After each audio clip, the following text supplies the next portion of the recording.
Good morning from Sacred Space at Titania's Realm. It's 9:04 a.m. on the 11th of April 2025, and I thought I would read to you from the chapter, page 109, of the Great Mysteries of the Modern World, and the chapter is titled Fatal Contact: The Dark History of Aircraft and UFOs.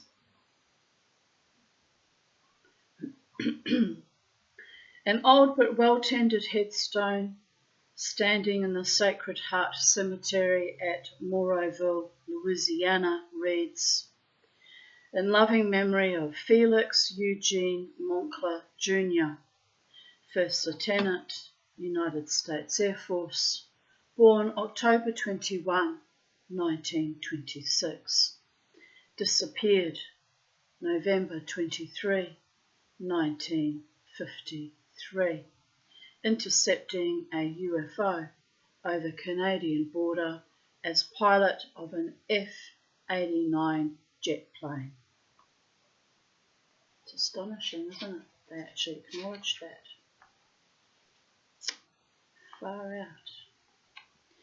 Official USAF records reveal that despite a massive search, neither Moncler, his co-pilot, Lieutenant Robert Wilson, nor even a fragment of their fighter plane was ever found. On the far side of the world, on the coast of Australia, a plaque celebrating the life of another young pilot stands, whipped with spray from the ocean beyond. It is the memorial to Frederick Valentich, who on 21st of October 1978, Moncler's birthday, interesting that, also vanished without trace, along with his Cessna. These are three of the young flyers who over the decades have fallen victim to the inexplicable. There have been many more. Pacific Ocean, east of Japan, 25th of August, 1998. The news in the form of an unconfirmed report first reached the Japanese public via a radio station. A jet pilot, the Flash asserted, had vanished while participating in a training exercise off Honshu Island. In the young flyer's final moments, just trying to see what my battery's doing. In the young flyer's final moments, a colleague had radioed that an unidentified object was on a collision course with him. Newspaper and TV networks experienced difficulty in persuading Japan's ASDF, Air Self-Defense Force, to confirm or deny the story. It was not until 11 days later that the press had enough to run with. One report under the heading "Missing Fighters" appeared in the 5th of September edition of the Japan Times.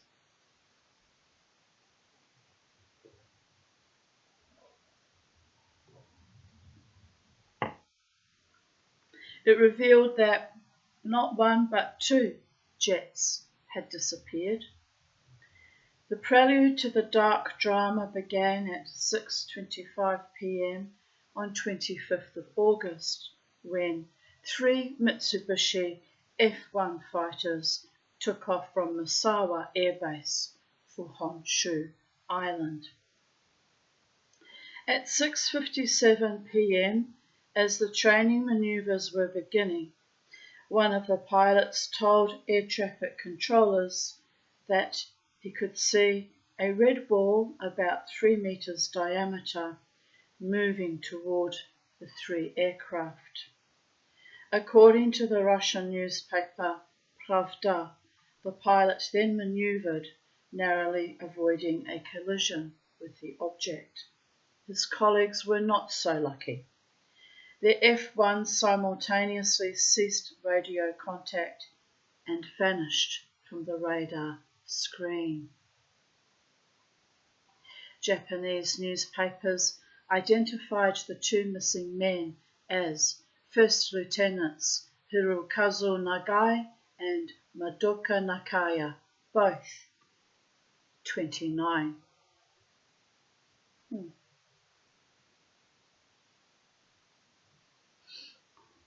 Skin's peeling underneath my fingers, which is odd.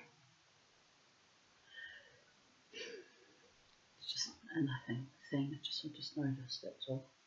Sailor babies. Could be radiation poisoning. No, I'm joking.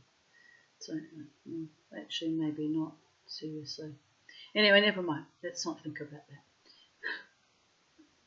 The reports revealed that the National Maritime Safety Agency sent 11 planes and 13 patrol boats to search the area from which their jets had vanished. Only one of the boats found anything, a fragment from one of the F-1s, measuring 50 by 30 centimetres, dark green on the top and white on the bottom. It was part of a jet's horizontal stabiliser. Questioned about the unidentified object, Defence Force spokesman announced that it had in fact been a fireball. Far from being struck by it, the missing jets had collided with each other during a low-altitude drill. So, in the end, despite all the speculation about a UFO-related double disappearance, it had all been a tragedy of human errors. No unidentified object, no collision with an unknown, instead a fireball observed by the third pilot and a crash involving his colleagues. Everything was explained. Or was it? According to Pravda, another disappearance occurred near the same Misawa Air Base less than 2 months later, 9th of October 1998. At 8:02 p.m, a pursuit aircraft with an experienced two-man crew encountered a red spherical object close to the base. Shortly after they announced their intention to fire on it, radio contact was lost. Searchers found documents and a wing fragment floating in the ocean. The pilots were posted as missing. The Japanese authorities may well have had their facts right when they denied that anything describable as an unknown agency had played a role in the Honshu vanishings. But whatever the truth of the matter, the official response was in lockstep with that of every other government on Earth confronted with a purported UFO case. Disseminate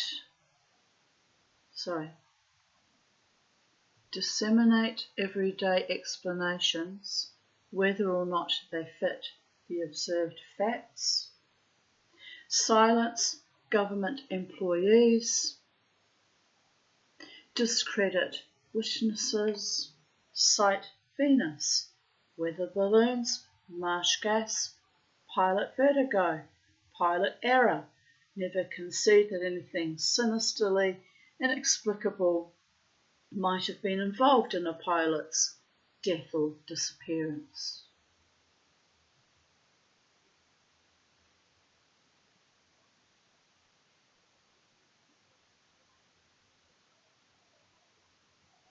For more than 80 years, pilots and their crews and passengers have been mysteriously vanishing and or dying amid reports of UFO activity. In that period, the number of harmless encounters and near misses has of course vastly outweighed those that ended in tragedy. But a roll call of horrifying events, all denied or fudged by governments, has occurred nonetheless. Fort Knox, Kentucky, USA, 7th of January 1948. According to US Air Force Intelligence Report 100-203-79, 1952, the flap began at around 1:15 p.m. Several hundred witnesses watched a circular object, variously estimated to be 75 to 90 metres in diameter, moving south at a leisurely pace. It was clearly visible through light cirrus clouds. State police, besieged by telephone calls, went outside to check on the arcane intruder. Not knowing what to make of it, they called the military police at Fort Knox, repository of America's gold reserve, who in turn alerted officers at Godman Air Force Base. At 1:45 p.m, the control tower reported that the machine, if it could be thus described, was hovering directly above Godman. Personnel described it as a huge metallic sphere with a circle of lights around its base. It was oscillating slowly and changing colour from red to brilliant white. Captain Thomas F. Mantell Jr., who would become the principal player in this calamitous drama, was a World War II veteran. He had participated in the invasion of Normandy, receiving the Distinguished Flying Cross. On this fateful afternoon, Mantell was leading a flotilla of F-51 Mustang fighters on a training patrol. Colonel Guy Hicks, operations commander at Godman, ordered the tower to contact Captain Mantell. The official transcript reads, Tower. Godman Tower, calling the flight of 4 ships northbound over Godman Field. Do you read? Over. Mantell. Roger, Godman Tower. This is National Guard 869, flight leader of the formation. Over. Tower. National Guard 869 from Godman Tower. We have an object out south here that we are unable to identify, and we would like to know if you have gas enough, and if so, could you take a look at it? Look for us, if you will. Mantell. Roger, I have the gas, and I'll take a look for you if you give me the correct heading. Followed by 2 of his fellow pilots. The third was underfueled. Mantell climbed to 15,000 feet, then radioed. The object is directly ahead of and above me now, moving at about half my speed. It appears to be a metallic object and of tremendous size. I'm still climbing. I'm trying to close in for a better look. At 22,000 feet, Mantell's companions turned back. Their planes had not been serviced with oxygen that day, but Mantell continued to climb until at 30,000 feet, his F-51 levelled off, then plunged to earth, crashing into woodlands on a farm owned by William J. Phillips of Franklin, Kentucky. Lieutenant Richard Miller, who was stationed at Scott Air Force Base in Belleville, Illinois, listened to the entire dialogue between Captain Mantell and the tower. He subsequently testified that Mantell's last words were, "My God, I see people in this thing." That evening, Air Force Technical Intelligence Center officers from Wright-Patterson Air Force Base arrived at Godman and ordered all personnel to hand over anything related to the crash.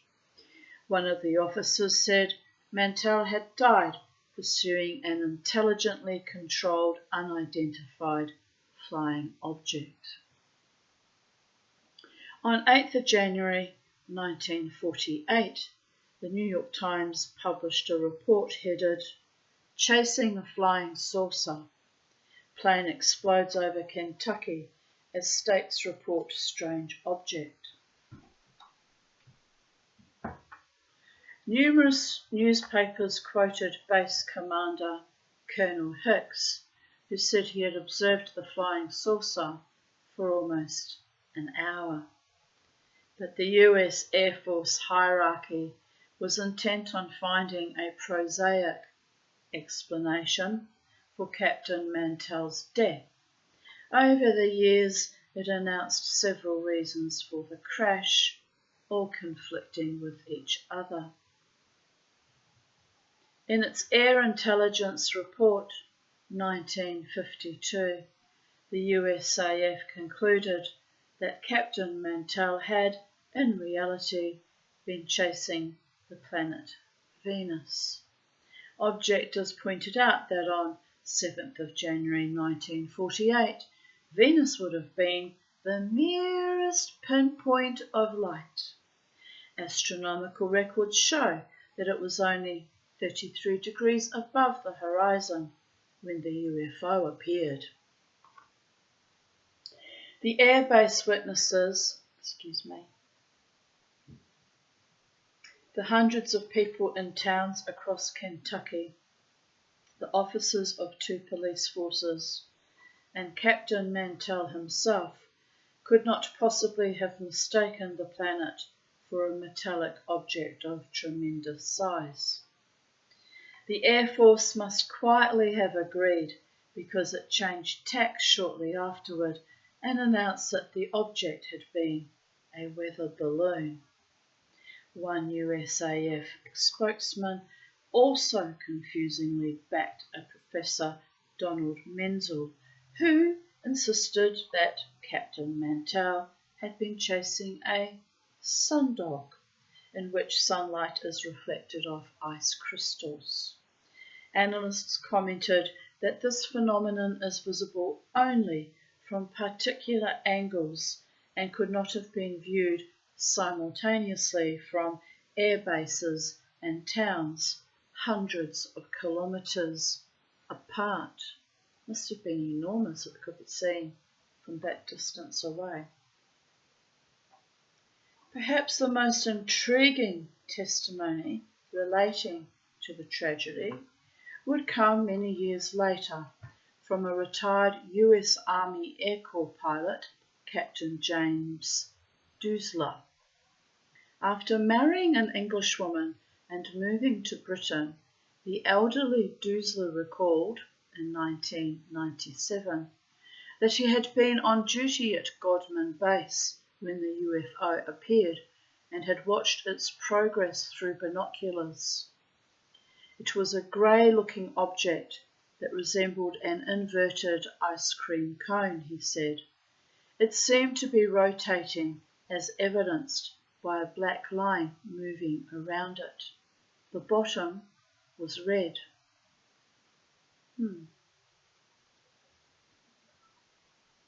Inverted ice cream cone.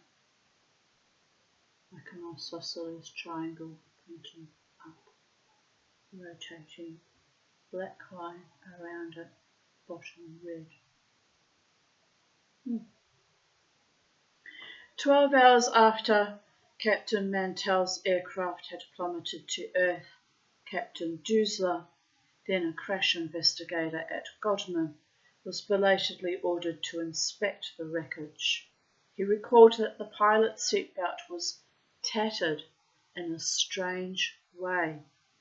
By the time I got there, the body had been removed, Dusler said. The other officers told me it had been in a puzzling condition.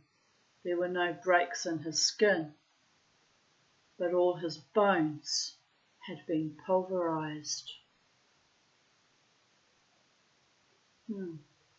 Some kind of energy weapon of some kind that only affects bones and cartilage.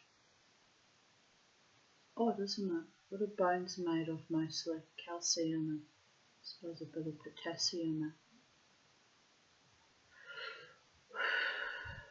Anyway, what a terrible thought.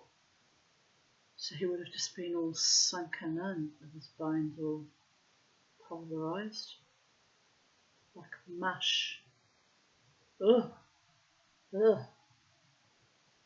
Oddest of all was the manner in which the plane had come down. Its condition seemed too good to be consistent with a high-speed crash to the ground, Dusler said. It was lying in a clearing in the woods. The wings and tail had broken off, but the propeller was intact. Because of the weight of the engine, the F-51 should have descended nose first and hit the ground at an angle. There were no scratches on the fuselage and no signs of blood in the cockpit. The trees around the crash site were intact. Even if the aircraft had managed to glide in, it would have, I wish they'd use fucking commas, dear goddess, sorry. Even if the aircraft had managed to glide in, comma, it would have cut a sway through the trees and a channel into the earth. But there was nothing. It was if the plane had just, and that should be, it was as if the plane had just belly flopped into the clearing. Captain Dusler wondered also why he had been ordered to the site so late. Usually I'd be told to attend a crash immediately, he said. I've asked myself since then whether something relating to Captain Mantell's death was being concealed. Very likely. 5 years later, pilots would be posing a similar question about the disappearance of 2 more of their colleagues. Kinross Air Force Base, Michigan, 23rd of November, 1953. The radar blip was unusually large. None of the operators at Kinross Base had the faintest conception of what type of plane might be producing it. What they did know, however, was that it was flying over Sioux Locks in restricted airspace, meaning that it might be an enemy craft of some kind. The commanding officer at Kinross alerted his opposite number at Truax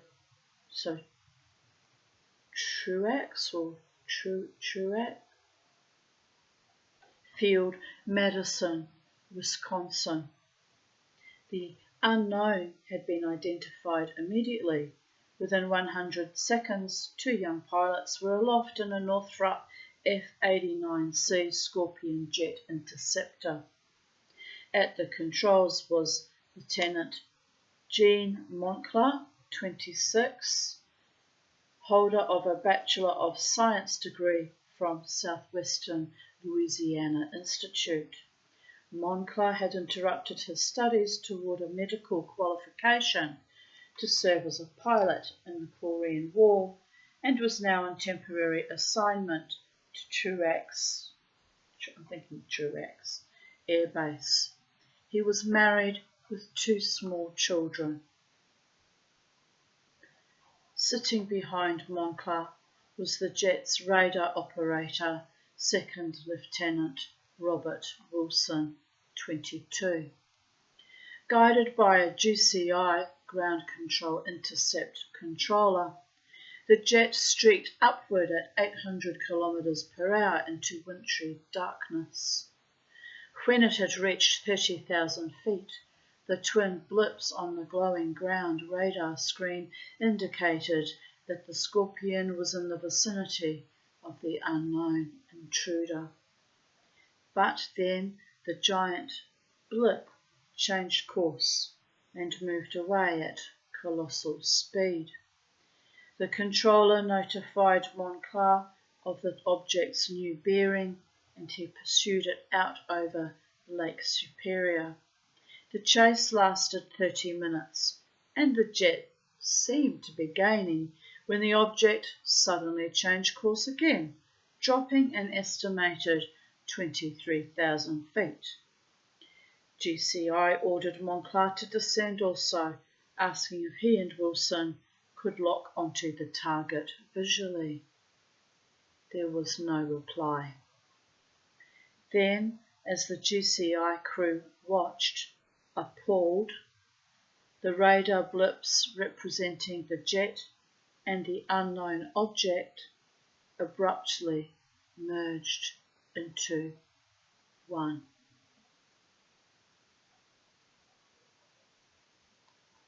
The object subsequently headed north, quickly disappearing from the radar screen.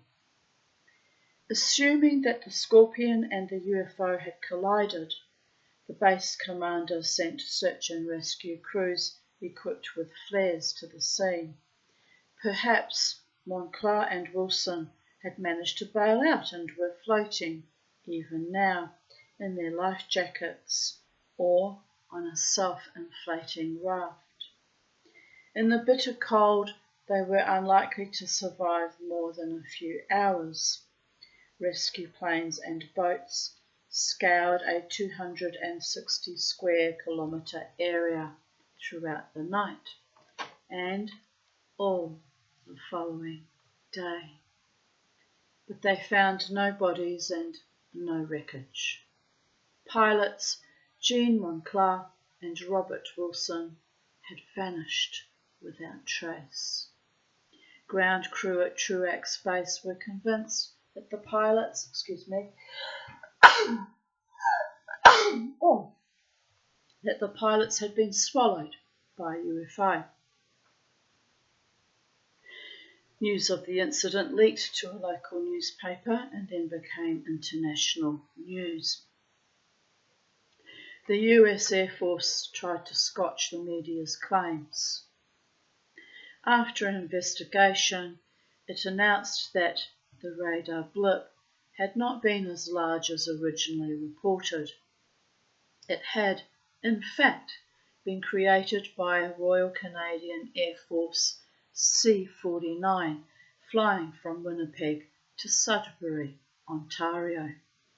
This explanation held firm for several hours until the RCAF released a press statement denying that the unknown had been one of their aircraft.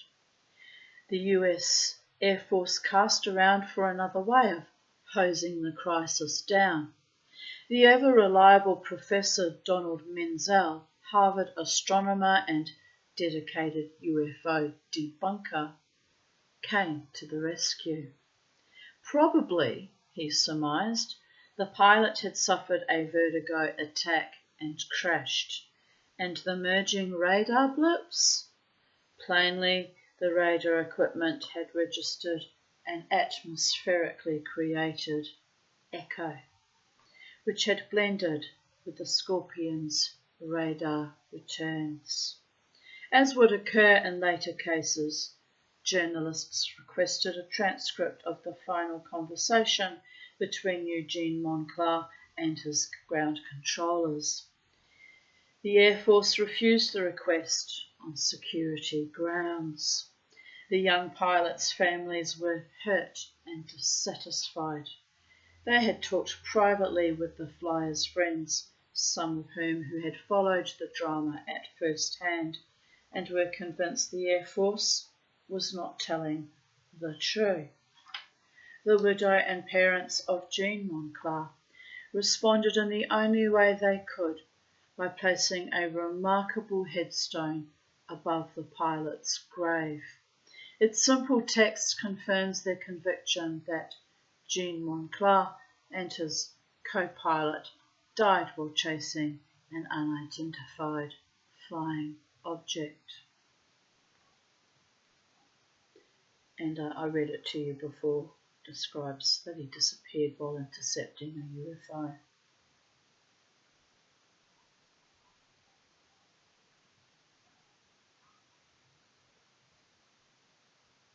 Bass Strait, Australia, 1920 to 1978. Bass Strait is the 130 to 210 kilometre stretch of ocean separating the Australian mainland from Tasmania.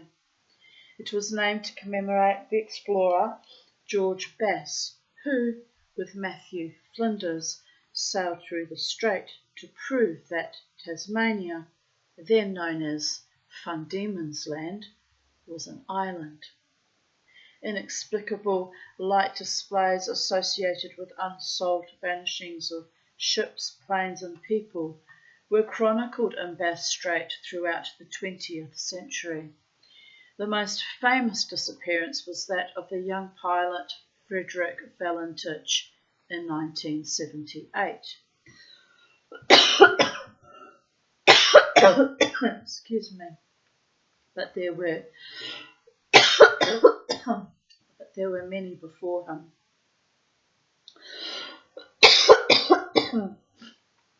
Many ships, planes and people have vanished without trace in Bass Strait. It's come over me, dear goddess.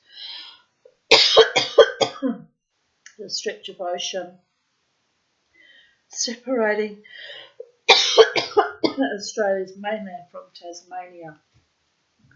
Got that out in the end, didn't we? Oh my goddess.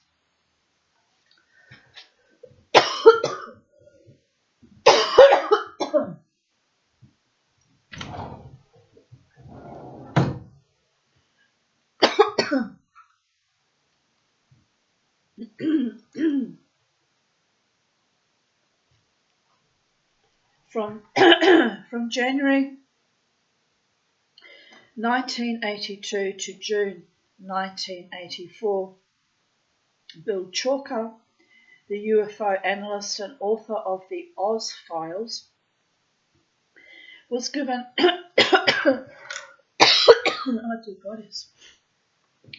unprecedented access to the Royal Australian Air Force's UFO investigation records and photographs. The material held at the Defence Department's premises in Canberra gave Chalker, an industrial chemist, detailed information on UFO activity as it had impinged on Australian Defence Force pilots. He made some surprising discoveries. Researchers are well acquainted with the story that an unknown trailed a Beaufort bomber over Bass Strait during World War II. But the RAAF files offer considerably more detail. Excuse me, I've got a little tear working its way from the strain coughing and tickle that suddenly appeared in the middle of my chest. It's a bit odd, isn't it? It's a bit odd.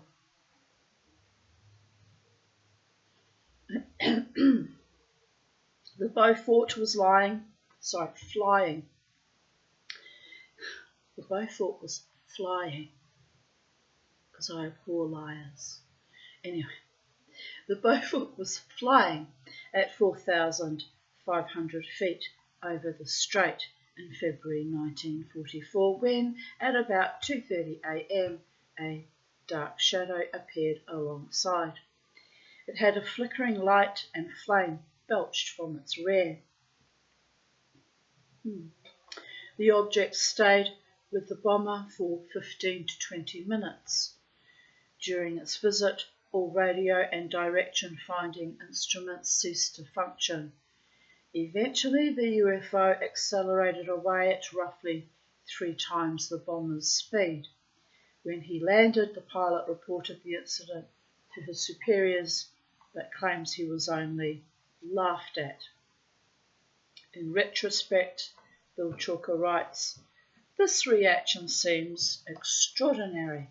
It turns out that Beaufort's figured heavily in the official RAAF list of planes that went missing without trace during World War II in the Bass Strait area, an area that was not linked to any significant enemy activity."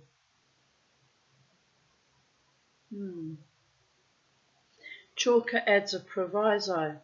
The Beauforts, he was told, had mechanical problems which could have accounted for some of the losses.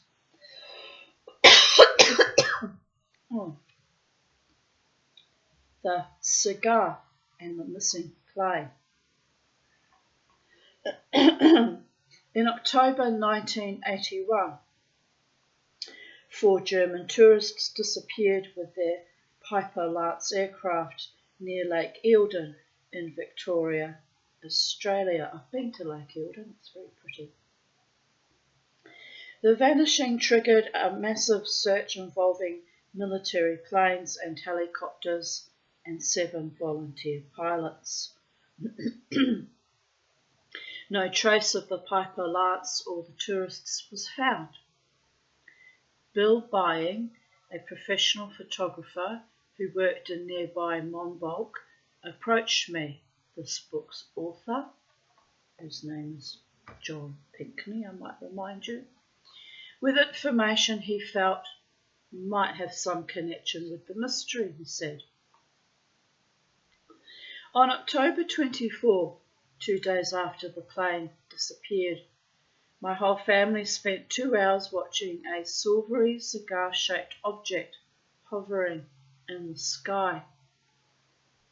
The thing was so far away we had to use binoculars to see it properly, but I had a go at taking shots anyway, using a tripod and a 350mm telelens on my Pentax camera. We all knew the thing we were watching was not a star, because it stayed in the same spot for hours and was never obscured by clouds.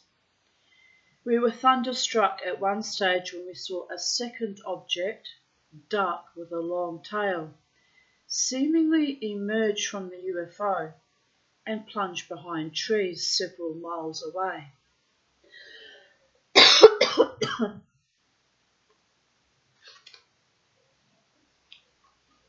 I also spoke to Bill Bying's wife, Dina. It was the most frightening experience of our lives, she told me. For the entire couple of hours that we watched the UFO, the bush was absolutely silent. There were no bird or insect sounds and no dogs barking.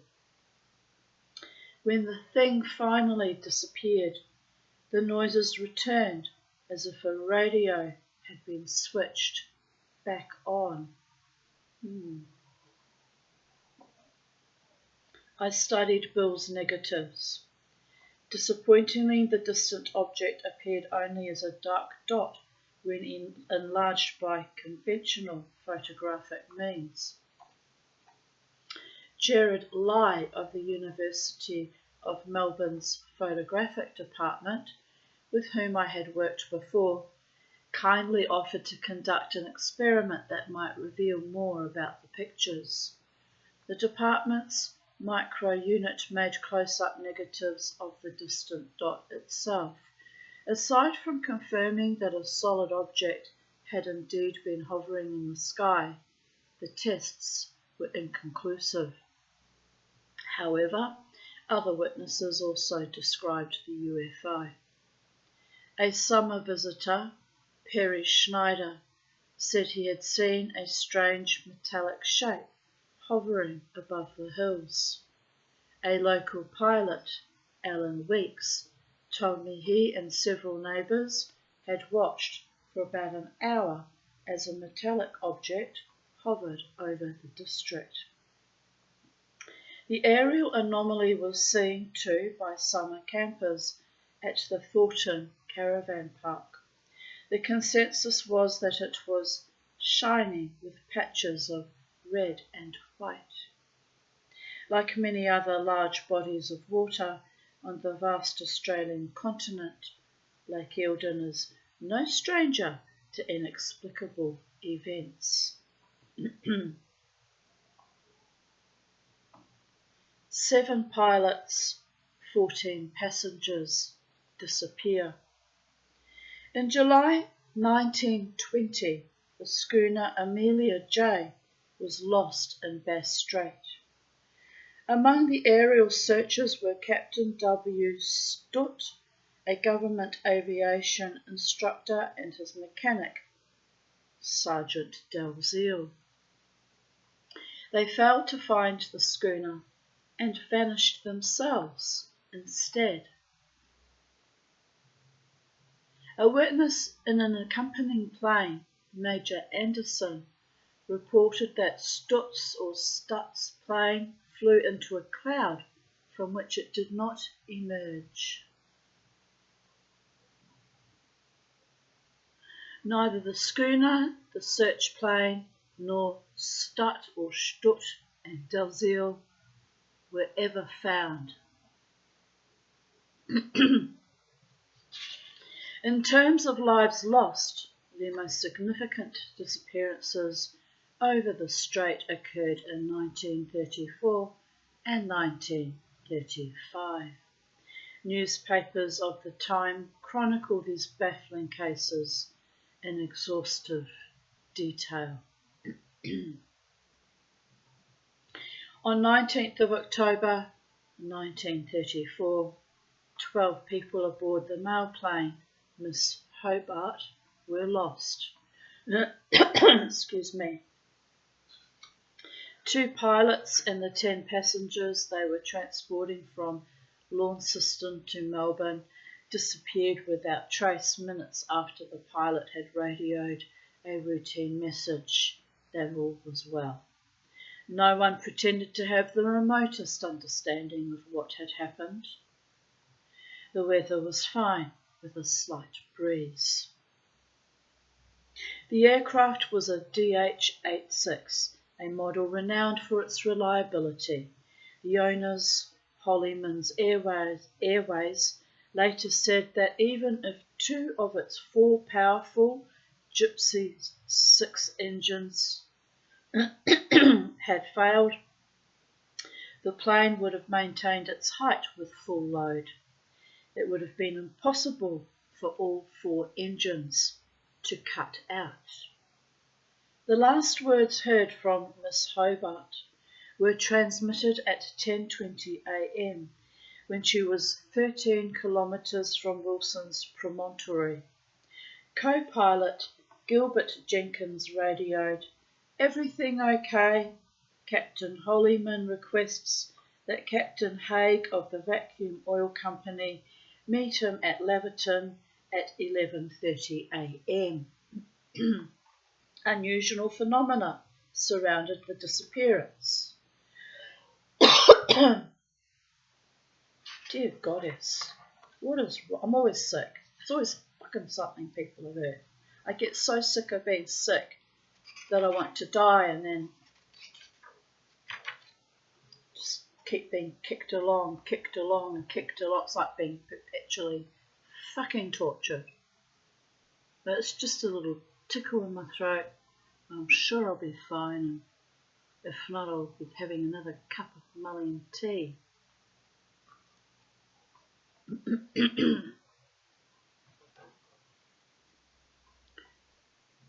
On 20th of October 19... See, I'm stubborn. I'm a stubborn wench. That's why I'm still alive, people. I'm defiant and stubborn.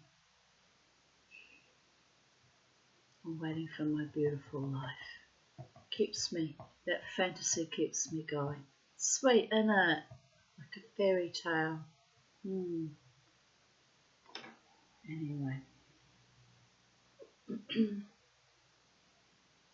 On 20th of October 1934, the Melbourne Age published a statement by two Works Department surveyors, A. Campbell and R. Henry, that while working near the lighthouse they had heard the drone of a plane suddenly stop. This happened at 10:20 a.m, the time pilot Gilbert Jenkins made his final radio contact. The witnesses said they had expected the plane, as usual, to come around a point of Mount Oberon and cross the sea, but nothing appeared. If it had been a plane going on its journey, the drone would have gradually died away, Surveyor Campbell said. But that didn't occur. The sound suddenly stopped as the unseen plane was coming towards us. On 21st of October, the Age reported that the crew of the collier Coolager had seen an unusual white flare at 7:30 p.m. on the day of Miss Hobart's disappearance. The helmsman, Mr. J. Millington, said it could not have been lights carried by search parties ashore, as it was too large and did not move. On the same day, the Melbourne Herald described another puzzling phenomenon. A report has been received in Foster that a woman at Mount Best has stated that about the time the plane is thought to have disappeared, she saw a peculiar cloud low down over the water, some distance out at sea. Late in November, a chair thought possibly to have come from Miss Hobart, was found on a beach. An official inquiry failed to find a cause for the aircraft's disappearance or what had become of the pilots and passengers. On 2nd of October 1935, less than a year after the disappearance of Miss Hobart, the airliner Loiner vanished in similar fashion. The plane left Essendon Airport, Melbourne, for Western Junction, Tasmania, at 8:15 a.m. At 9:51, the captain, A.N. Evans, radioed, approaching Emita, a small township, height 1,000 feet, on course 136 degrees, closing down. Loiner was never heard from again. That afternoon, a search party retrieved from a beach 3 chairs and a petrol tank, so telescoped that it suggested the plane had crashed at colossal speed. No trace of the rest of the aircraft, its 2 pilots, or their 3 passengers was ever found.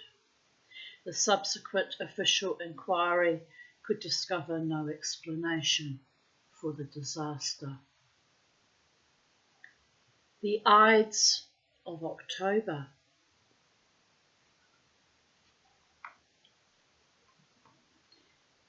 I've heard of the Ides of March, but I've never heard of the Ides of October before, people of Earth. A brief recapitulation is appropriate here. Miss Hobart vanished over the strait on 19th October 1934. Loiner followed her on 2nd of October 1935, almost a year later. And it was on 21st October 1978 that the young pilot Frederick Valentich vanished after reporting that an unidentified craft was orbiting him. Means going around him in a circle, orbiting.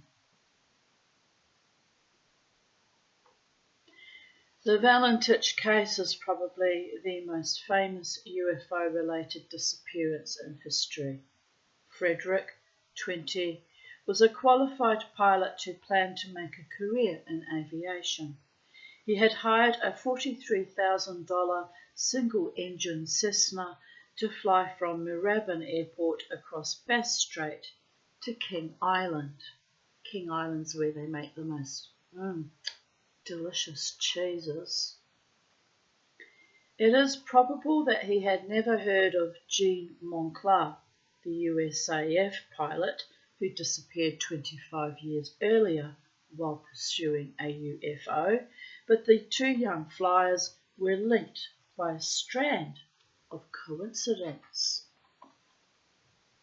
At 6:19 p.m. on 21st of October, a date which happened to be Jean Monclar's birthday, Frederick Valentich waved farewell to colleagues at Melbourne's Moorabbin Airport, taxied and took off.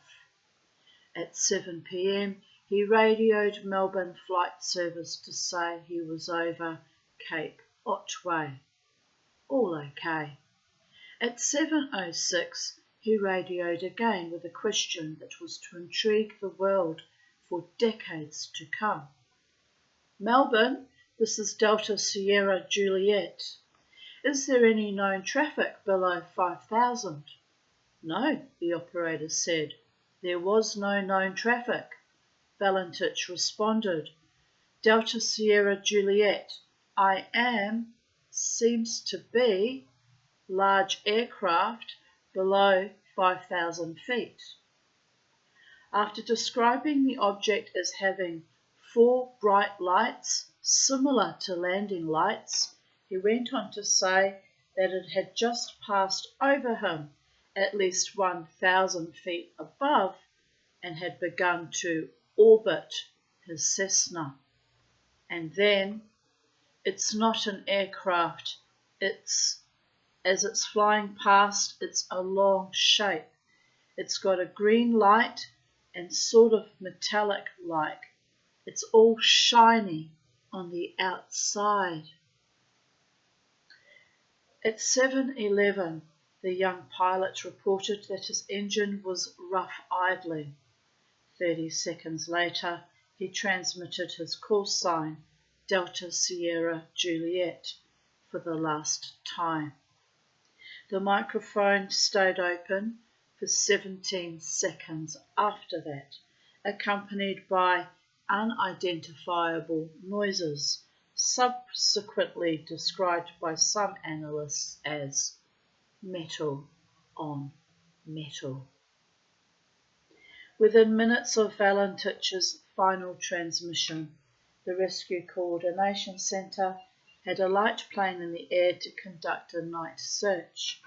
Next day, in perfect weather, an RAAF Orion and 7 other aircraft, backed by ships and fishing vessels, conducted a massive sweep covering over 17,000 square kilometres.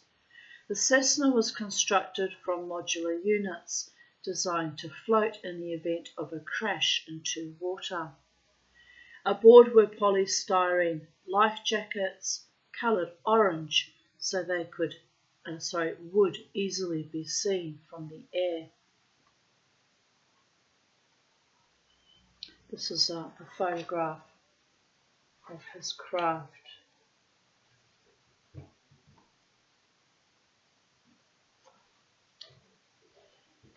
The searchers found no floating wreckage. They found no body. The onboard VHF emergency beacon, which automatically transmits a distress signal. Wow, that is what it is. People aware. Anyway, remained silent. The RAAF was busy that day.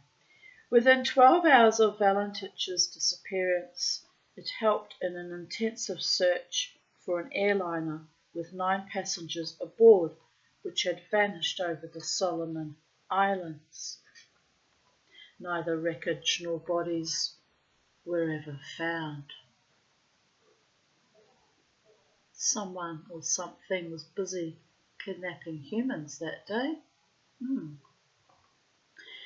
Government agencies went into their usual debunking mode, suggesting, among other things, that Valentich might inadvertently have been floating upside down, and that the strange craft he had seen was no more than reflections in the water. So, flying upside down.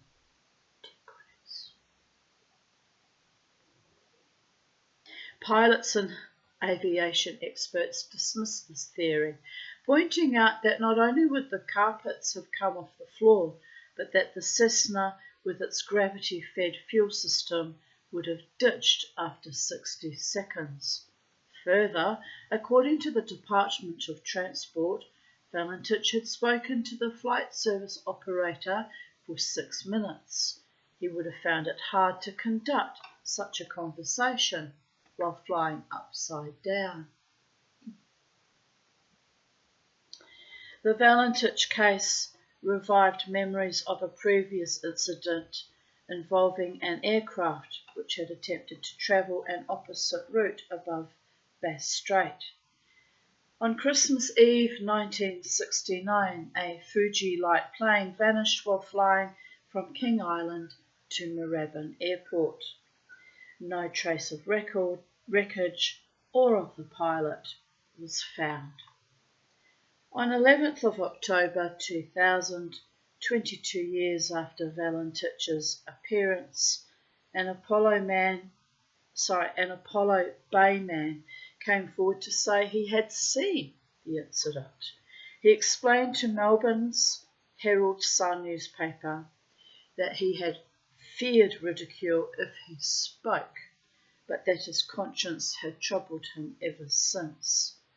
The man said that on the evening of 21st of October, he had been hunting rabbits with his son and 2 nieces at Cape Otway. Visibility was still good after 7 p.m, and all 4 witnesses had seen a green light hovering above a light aircraft flying over the strait. The light and the plane were lost from sight when they flew behind the hills. The mystery of Frederick Valentich remains unsolved. In 1998, 20 years after pilot Frederick Valentich's disappearance, his family placed a memorial plaque in the grounds of Cape Otway Light Station. Terrible to lose such a young and talented man. Just something you can't even explain where he went. It must be a terrible, specious kind of grief, not even having a body to bury. Perhaps he'll come back one day. That intimation at the end of Close Encounters of the Third Kind is true. Miracles have been known to happen, people of Earth. In 1998, in the grounds of Cape Otway Light Station, Frederick's family dedicated a plaque to his memory. It reads, "The Unknown." This plaque commemorates the landmark of the mysterious disappearance of Frederick Valentich on 21st of October 1978. Frederick was flying a Cessna 182L, and at this point he changed direction to south from the lighthouse towards the sea. 12 minutes flying south from here at precisely 19:12:28, his radio transmission was cut off, and in his last radio contact he explained, "That strange aircraft is hovering on top of me again, and it is not an aircraft."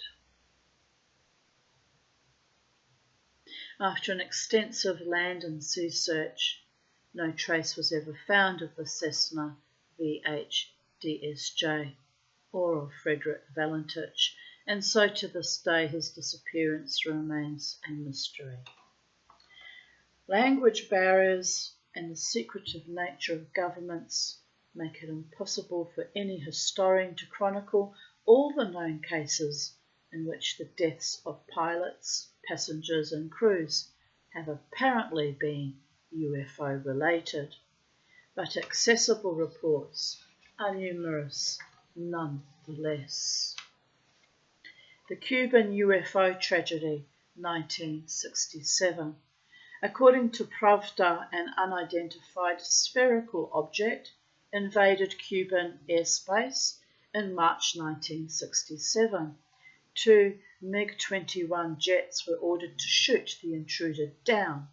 As the pilots drew close to the UFO, they radioed that their navigation equipment, including targeting and missile firing systems, had failed. One of the MiGs disintegrated. Shortly afterward, the second disappeared from radar. No trace of the pilots or wreckage of the second plane was found. The old Soviet Union was not immune from inexplicable aerial disappearances. Pravda reports that aircraft mysteriously lost over Russia have included a Tu-154 passenger jet and an MiG-31 pursuit plane in the Archangel region. The pilots had reported no malfunction or state of emergency, the article adds. The St. Petersburg engineer Yevgeny Voronin theorizes that a plane can find itself inside an electromagnetic field in which all its equipment stops working. The aircraft starts spinning and blows up. The fragments can be scattered over a wide area.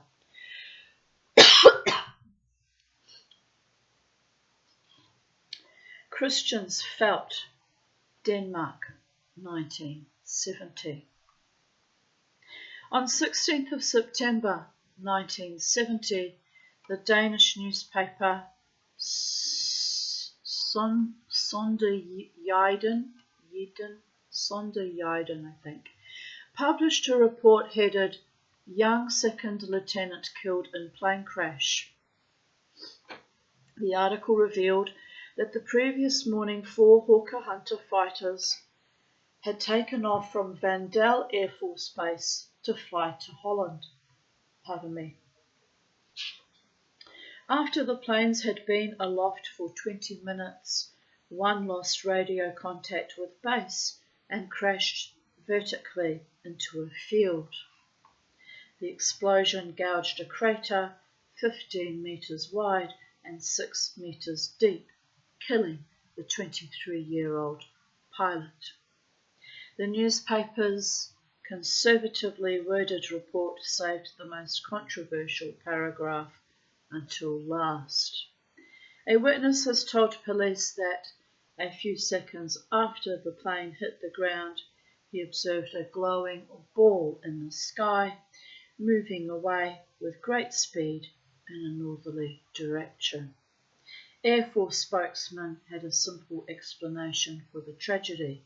The weather that morning had been foggy, and the pilot must inadvertently have been flying upside down.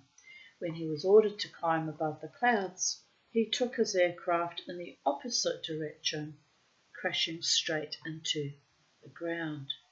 A subsequent theory was that the Hawker Hunter had been struck by a fireball. Lviv, Ukraine, 27th of July 2002. Seldom in peacetime had there been a more horrifying aviation accident. A military jet flying low over the air show at Lviv blew up and crashed into the crowd, killing the pilot and 85 spectators. After interviewing witnesses and studying TV news footage, a commission of inquiry found that the plane had gone into a spin, then burst into flames, exploding and collapsing into the crowd. The investigators were at a loss to explain the cause of the disaster, other than to table a list of speculations. But there was other evidence. Two spectators who had occupied widely separated vantage points at the show independently approached organisers with amateur video of the aircraft's final moments.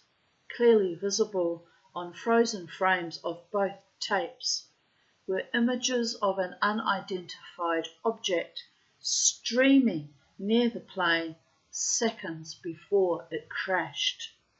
The anomaly was neither a bird nor missile. It was cylindrically shaped.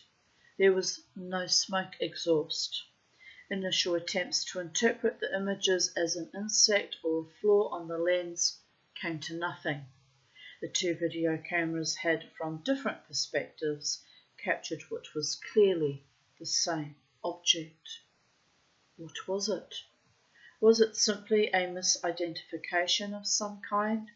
Or could it possibly have been suggestive of an incident in which an unknown agency had caused a pilot's death and the deaths of scores of others besides? Ukrainian authorities declined, at least publicly, even to discuss the taped images or to seek to dismiss them with reasoned arguments. Their attitude towards the purported cylinder was no different from that of any other government suddenly confronted with a possible UFO event. The reasons underlying this code of official secrecy have never been satisfactorily explained. The universal silence of governments is almost as great a mystery as the UFO phenomenon itself. Indeed, explain that to all the families of all the lost people. It's outrageous. Stalin's secret UFO probe.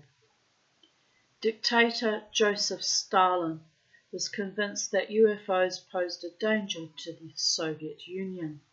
In 1948, he ordered mathematician Mstislav Kaldyshe, chemist Alexander Topcheyev, and physician Sergei Korolev to conduct a deep analysis of reported sightings and incidents across Russia. He also kept the investigative trio supplied with data from his spies in the USA, including stolen classified material from the alleged 1947 flying saucer crash in Roswell. Bright sun reflecting off that ute across the road, slamming right to my eyeball, and oh, that hurts. Oh, dear goodness. Hunker down a bit to avoid it. Got stars in my eyes, it was so bad.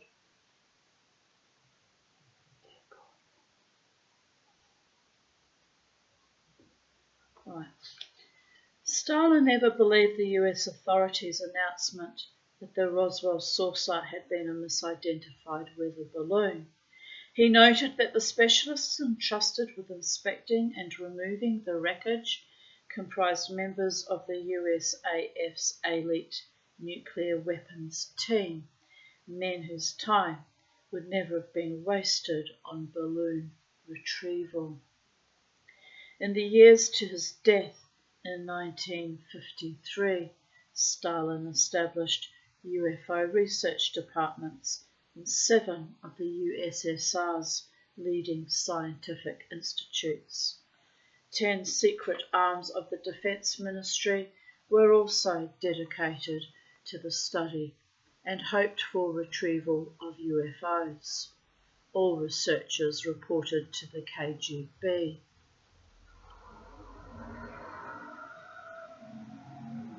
Soviet pilots were often ordered to shoot at unidentified intruders, but it is unclear whether any flyer managed to down a flying saucer.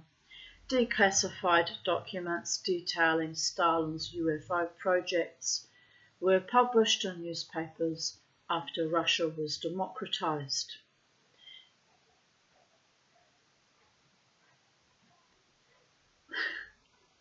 It's a strange saying, democratized, but I guess what they mean is after the Soviet Union was disbanded. Anyway, a particularly tantalizing scrap of information suggests that he might have succeeded in obtaining at least one anomalous artifact for scientific study. It was a silver rocket, assessed as being several thousand years old, found during an archaeological dig in Kiev.